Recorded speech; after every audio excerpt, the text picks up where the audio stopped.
একের পর এক কীর্তি ফাঁস জয়ন্তর। এবার আড়িয়াদহের দোলপিড়ি মোড়ে টাকা নিয়ে টোটো স্ট্যান্ড তৈরির অভিযোগ।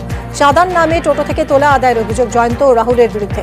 জয়ন্তর দাপটে রিক্সা চালকদের হুমকি ও অত্যাচারের অভিযোগ টোটো চালকদের। শুধু অত্যাচারী নয়, রিক্সা স্ট্যান্ডের চালকদের সব রুটে যেতে বাধাও দেওয়া হতো বলে অভিযোগ। এটা রাহুল গুপ্তা বলে একজন ওনার জয়ন্তের ডান হাত, ও হলো এই টোটোর সভাপতি। সে এই টোটোগুলো চলাকালীন হপ্তা তোলে, দিনে 10 টাকা 20 টাকা করে এরকমভাবে টাকা তোলা, জোর জুলুম করে। এখান থেকে 10 টাকা করে টাকা প্রতিদিন অন্তর একটা টাকা তোলা হয় প্রতি টোটোর পেছনে। রাহুল গুপ্তা দিনের স্ট্যান্ড এখানে দোলপিড়ি মোড়ে, এখানে বেআইনিভাবে টাকা খেয়ে অটো স্ট্যান্ড তৈরি করেছে জয়ল সিং তালতলা মাঠ ক্লাবের ওনারাই করেছেন। এখন ওরা দুদিন এসে আমাদের এখানকে বিতাড়িত করছে, যখন তখন হুমকি দিচ্ছে, চাবি গাড়ি নেবো, মারধর করবো, এই সমস্ত বলে আমাদেরকে আতঙ্কিত রাখছে আমাদেরকে। টোটোর জন্য আমরা গাড়ি চালাতে পারছি না। প্রকাশ্যে জয়ন্তর আরও কীর্তি। এবার কামারহাটির 8 নম্বর ওয়ার্ডে কারখানার জমি দখলের অভিযোগ জয়ন্ত সিং এর বিরুদ্ধে। কারখানার পাশে থাকা পুকুরের কিছুটা অংশ বুঝিয়ে আবাসন তৈরির অভিযোগ জয়ন্ত আর তার অনুগামীদের বিরুদ্ধে। এই বাতাসা ফ্যাক্টরিটা জয়ন্ত সিং ও তার গ্রুপরা মিলে সব দখল করে এখানটা আপনারা দেখতেই পাচ্ছেন পম্পিং করে দিয়েছে। তো ওই জন্যে বলা যে যেখানে এই এলাকায় যত এদের এতই কষ্ট, এই এলাকায় যতই জমি থাকছে, জমি বলুন বেআইনি যা বলুন সব ওরা দখল করে সব জায়গাটা ওরা প্রমোটিংয়ের দিকে নিয়ে যাচ্ছে আর সব দখল করছে করে। খুলতে পারছে না, কেউ খুলতে পারছে না, আমারই মতো সবার অবস্থা। আতঙ্ক তো অবশ্যই আছে। আমি এই বাইক দিচ্ছি, পরে যদি আমার কিছু হয় সেই আতঙ্ক তো আমার সবসময় লেগে থাকবে না। জয়ন্ত সিং এর আরও দাদাগিরির অভিযোগ। এবার জয়ন্তের বিরুদ্ধে বেলঘরিয়া রথতলায় শ্রমিক সংগঠনের অফিস দখলের অভিযোগ তৃণমূল কাউন্সিলরের। এই কার্যালয় থেকে চলত অটো ইউনিয়নের কাজ। কার্যালয় দখলের অভিযোগ আড়িয়াদহের দুষ্কৃতী জয়ন্ত সিং এর বিরুদ্ধে। কার্যালয়টি উচ্ছেদেরও পরিকল্পনা ছিল জয়ন্তের, অভিযোগ তৃণমূল কাউন্সিলরের। পাল্টা কাউন্সিলরকে আক্রমণ প্রাক্তন সিপিআইএম বিধায়কের। না, ইউনিয়ন অফিসটা বন্ধ হয়ে পড়ে আছে। আমি বলছি যদি বন্ধ হয়ে থাকে, দিন 10 ধরে এটা বন্ধ হয়ে আছে, যেটা রথতলা নিয়ে সূত্রপাতটা। এবং কিছু ছেলে হয়তো জয়ন্তের সঙ্গে আমাদের অফিসে ওঠা বসা হয়তো করতো, তাদের সঙ্গে সম্পর্ক ছিল। দেখুন, আমি সমাজ বিরোধীদের আবার বলছি, আমি কোনো ভয় পাই না। কিছু সমাজ বিরোধী ওখানে দখল করার জন্য চেষ্টা করেছিল এবং কেউ কোনো এন্টি সোশ্যাল ওই পার্টি অফিসটাকে গুড়িয়ে দেওয়ার চেষ্টা করেছিল। সমাজ বিরোধীদের জন্যই তো তৃণমূল সব লোকাল নির্বাচনে যেতে। ওই বাড়িটা হচ্ছে পিডব্লিউডি দপ্তরের, তাদের নিজেদের ঘর। সেই পিডব্লিউডি দপ্তর ঘর দখল করে সেখানে ট্রেড ইউনিয়ন অফিস করেছে। এই নৈতিক দায়িত্ব তো স্বীকার করতে হবে। আর এর সঙ্গে এটাও তো বলতে হবে, প্রায় 1 বছর 1.5 বছর মানুষ ওকে খুঁজে পায়নি কাউন্সিলর হিসাবে, তখন কোথায় ছিলেন। আড়িয়াদহ ইস্যুতে সতর্ক তৃণমূল। কামারহাটিতে তৃণমূলের বৈঠকে একাধিক নির্দেশ সৌগত রায়। প্রমোটারদের সঙ্গে কোনো সম্পর্ক রাখা যাবে না, আগে সম্পর্ক থাকলে তা শুধরে নিতে হবে। সংবাদ মাধ্যমে মুখ না খোলার নির্দেশ। জয়ন্তকাণ্ডের পর কড়া অবস্থান তৃণমূলের। এর আগে যখন ও বুম্বাকে মেরেছিল তখন তো ও গ্রেপ্তার হয়েছিল। আমি তো বারবার বলছি যে পুলিশ যথেষ্ট কড়া ধারা ওর বিরুদ্ধে দেয়নি, সেই জন্য ছাড়া পেয়েছে। পুলিশকে বলেছে যে কঠোরতম শাস্তি, সবচেয়ে কঠিন ধারা ওর বিরুদ্ধে দেওয়া হচ্ছে। সিথিতে প্রমোটারের অফিসে ফরেন্সিক টিম। প্রমোটারের অফিসে ঢুকে বেধড়ক মারধরে ইতিমধ্যেই পুলিশের জালে মূল অভিযুক্ত রানা সহ 6 জন। অভিজিৎ মণ্ডল ওরফে রানা জয়ন্ত সিং ঘনিষ্ঠ বলে দাবি। পরিদর্শন করে দেখলাম ভেতরে কিছু গ্লাস পিসেস পড়ে আছে এবং ভেতরে সিসিটিভি ক্যামেরাটা ভাঙা অবস্থায় ঝুলছে, তার কিছু পোর্শন নিচে পড়ে আছে এবং কিছু স্টিল ফার্নিচার বা এমনি ফার্নিচার কিছু ডিসঅর্ডার আছে বা কোনোটা উল্টানো অবস্থায় আছে। ভেতরে একটা টিভি, সেটা ক্র্যাক কন্ডিশনে রয়েছে। এরকম কিছু ডিসঅর্ডার কিছু রয়েছে, কিছু খাবার পড়ে আছে, কিছু টেবিল ক্যারি, কিছু অ্যাস্ট্রে, কিছু ছড়িয়ে ছিটিয়ে রয়েছে, ডিসঅর্ডার অবস্থায় রয়েছে ঘরটাতে। না, ব্লাড স্টেন কিছু পাওয়া যায়নি। সিসিটিভিগুলো মেনলি কালেক্ট করা হয়েছে, যেহেতু ওখান থেকে ফুটেজটা পাওয়া যাচ্ছে তাই জন্য কালেক্ট করা হয়েছে। প্রকাশ্যে জয়ন্ত ঘনিষ্ঠ রানার নয়া কীর্তি। 2021 সালে বরানগরের প্রমোটারকে খুনের হুমকি দেওয়ার অভিযোগ। সিথির প্রমোটারকে মারধরের ঘটনায় শনিবার রানাকে গ্রেফতার করে পুলিশ।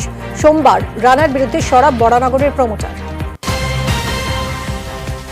অভিযুক্তকে ধরতে গিয়ে আক্রান্ত পুলিশ। কুলতলির পয়তারহাট এলাকার ঘটনা। পুলিশ সূত্রে খবর, প্রতারণার মামলায় অভিযুক্তকে ধরতে যায় পুলিশ। অভিযোগ, সেই সময় পুলিশকে লক্ষ্য করে গুলি চলে।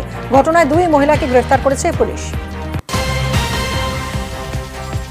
কি বলবো, ওখানে আমরা রেড করতে রেড করতে গিয়ে ওখানে যে আসামি আছে ওর ভাই বন্দুক বের করেছে, পুলিশকে দেখিয়েছে। এবার আমরা টিম পাঠাচ্ছি, রেড করবো আবার বড় টিম।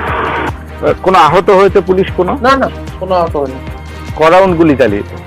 ওটাও এখন জানা যাচ্ছে না। কুলতলির প্রতারণা চক্রের চাই সাদ্দাম সর্দার, তার বাড়িতে গোপন সুড়ঙ্গের খোঁজ পেল পুলিশ। খাটের নিচ দিয়ে গোপন কুঠুরির রাস্তা, ঘর থেকে সুড়ঙ্গের শেষ খালের প্রান্তে। এই সাদ্দামকে ধরতে গিয়ে আক্রান্ত হয় পুলিশ। পুলিশকে লক্ষ্য করে গুলি চালায় সাদ্দাম বাহিনী। খানাকুলে পঞ্চায়েত সমিতির দখল নিয়ে ধুন্ধুমার। পূর্ত কর্মাধ্যক্ষ বনাম তৃণমূলের ব্লক সভাপতির বিবাদের অভিযোগ। পরিস্থিতি সামাল দিতে লাঠি উঁচিয়ে তাড়া পুলিশের। পঞ্চায়েত সমিতির এক সদস্যকে মারধরের অভিযোগ। পূর্ত কর্মাধ্যক্ষ নইমুল হকের বিরুদ্ধে অভিযোগ। মারধরের ঘটনার পরে বোমাবাজি এলাকা। নইমুল হক রাঙা এবং নাজিমউদ্দিন বাদশাহ সভাপতি ম্যাডামের মাথা ফাটিয়ে দিয়েছে।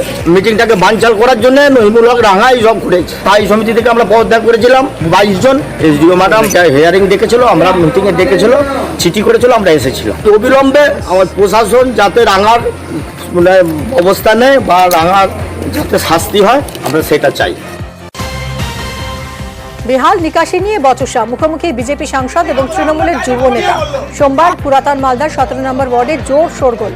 নিকাশির দায় নিয়ে তুমুল বিতর্ক। বিজেপি সাংসদ খগেন মুর্মুর সঙ্গে বচসায় জড়ান স্থানীয় তৃণমূল কাউন্সিলরের স্বামী। চোপড়ায় যুগলকে মারধরের ঘটনায় পুলিশের বিরুদ্ধে ক্ষোভ।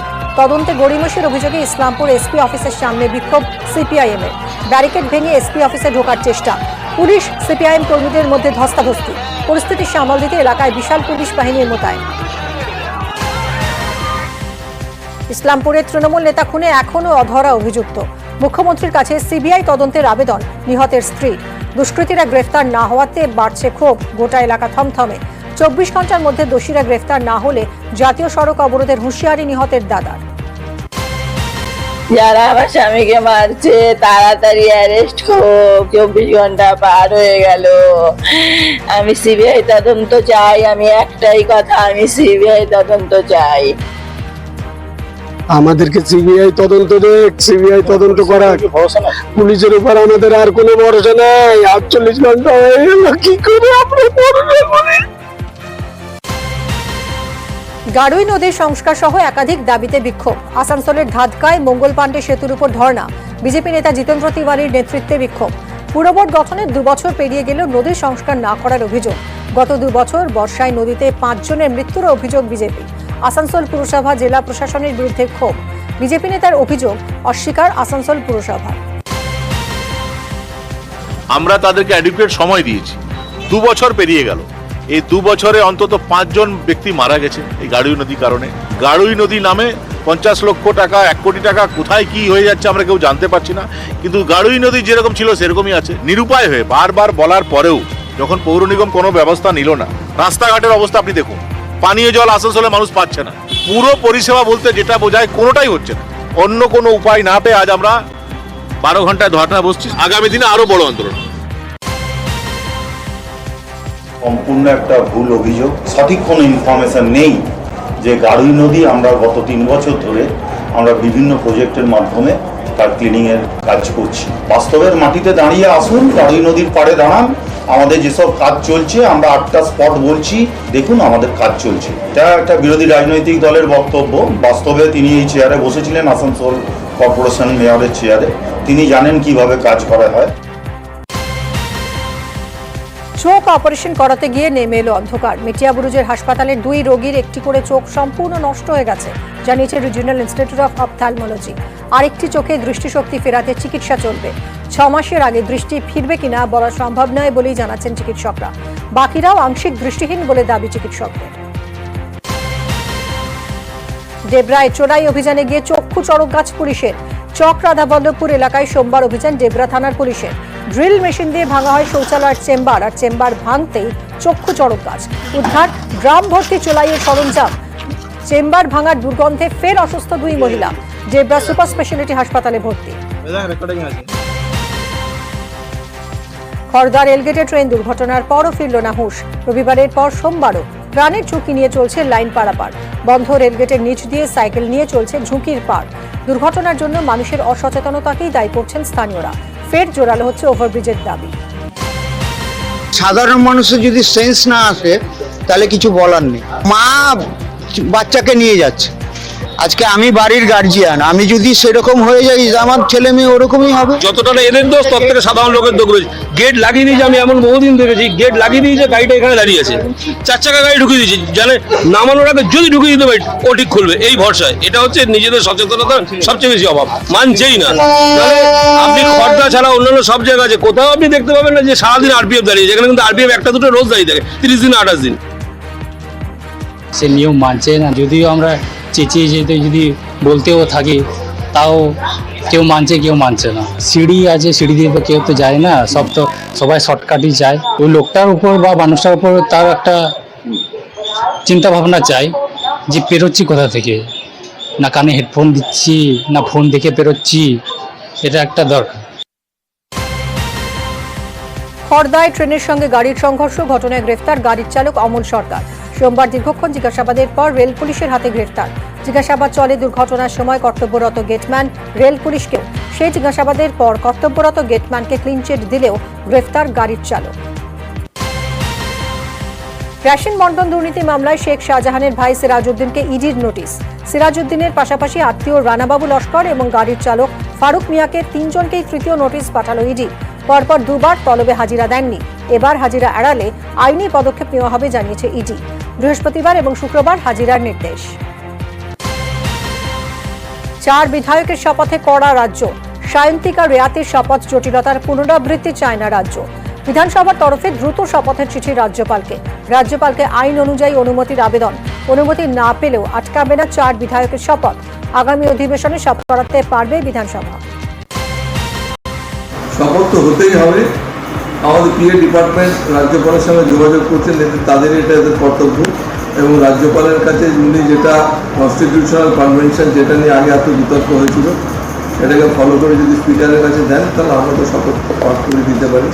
আর তা নাহলে আমাদের হাউস চললে পরে আমাদের হাউসে প্রথম ফার্স্ট আইটেম ও সেটা আমরা শপথ করে দেবো। আগের বারও আমরা যেরকম করা, এটা তো সব জায়গায় হচ্ছে, ভারতবর্ষের সব রাজ্যে হচ্ছে, লোকসভাতে হচ্ছে।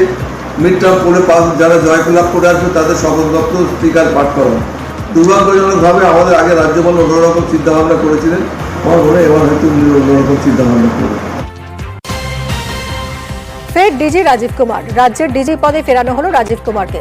ডিজির সঙ্গে তথ্য প্রযুক্তি দপ্তরের সচিবের দায়িত্ব সামলাবেন রাজীব কুমার। ডিজি দমকলের দায়িত্ব সামলাবেন সঞ্জয় মুখোপাধ্যায়। নিউ টাউনে তৃতীয় ক্যাম্পাস করতে চায় যাদবপুর বিশ্ববিদ্যালয়। তৃতীয় ক্যাম্পাস করার জন্য আর্থিক সহযোগিতা চেয়ে চিঠি রাজ্যকে। ইতিমধ্যে হিডকোর তরফে 5 একর জমি নিউ টাউনে দেওয়া হয়েছে যাদবপুরকে। সেই জমিতেই তৃতীয় ক্যাম্পাস করতে চায় যাদবপুর। ইঞ্জিনিয়ারিং সহ একাধিক ক্ষেত্রে বিভাগ বাড়াতে চায় যাদবপুর বিশ্ববিদ্যালয়। তার জন্যই তৃতীয় ক্যাম্পাস তৈরিতে উদ্যোগী বিশ্ববিদ্যালয়। তারপরই যাদবপুর থেকে প্রজেক্ট রিপোর্ট চাইল রাজ্য সরকার। আইনি জটিলতা কাটিয়ে শুরু ভিক্টোরিয়া মেট্রো স্টেশনের কাজ। মেট্রো স্টেশনের 170 মিটার ডায়াফ্রাম ওয়াল তৈরির কাজ RVNL এর। আগামী 4 মাসে তৈরি হবে আরও 539 মিটার ডায়াফ্রাম ওয়াল। মেট্রো স্টেশনের দৈর্ঘ্য হবে 325 মিটার। দ্রুত শুরু হবে খিদিরপুর থেকে পার্ক স্ট্রিট মেট্রোর খনন কাজ। জার্মানি থেকে আনা হচ্ছে টানেল বোরিং মেশিন। ভিক্টোরিয়ার সৌধের যাতে কোনো ক্ষতি না হয় সেজন্য নজর রাখবে IT মাদ্রাজ। আমরা আশা করছি 4 মাস সময় লাগবে ভিক্টোরিয়া স্টেশনের কাজটা করতে গিয়ে। অপারেশনাল হতে তো সময় লাগবে, কারণ অপারেশন হতে হলে ইন্টার স্টেজ লাগবে। পার্ক স্ট্রিট বা এসপ্লানেড পর্যন্ত যখন আমাদের লাইনটাকে এসে মার্চ করবে ব্লু লাইনে, সেটাই তো মেন উদ্দেশ্য। আইদার পার্ক স্ট্রিট বা এসপ্লানেড এসে লাইনটাকে মার্চ করাতে হবে, সেইখানে পর্যন্ত আমাদের কাজ করে তারপরে কমিশনার রেলওয়ে সেফটির অনুমোদনের পরেই আমরা এটাকে চালু করতে পারবো।